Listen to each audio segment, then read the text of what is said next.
அஸ்ஸலாமு அலைக்கும். எல்லாரும் எப்படி இருக்கீங்க? அல்ஹம்துலில்லாஹ் நாங்க எல்லாருமே நல்லா இருக்கோம். இன்னைக்கு உண்டான ஸ்பீச் பார்த்தீங்கன்னா, மனைவிக்கு சிறந்தவரோ மனிதர்களில் சிறந்தவர்.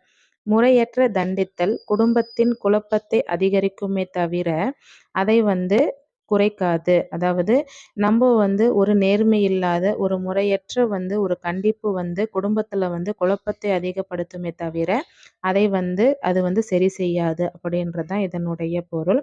இப்போ நம்ம யாரையாவது தண்டிக்கும்போது முகம் கண்ணியத்திற்குரிய உறுப்பு. அதன் அதன் மூலமா தான் நம்ம அல்லாஹ்வுக்கு சுஜூது செய்கிறோம். ஆகவே முகத்தில் அறைய வேண்டாம் என நபிகள் பெருமானார் ஸல்லல்லாஹு அலைஹி வஸல்லம் அவங்கள் இதை தடுத்துள்ளார்கள். ஆகவே முகம் அல்லாஹ்வுக்கு சுஜூது செய்ற உறுப்புகள்.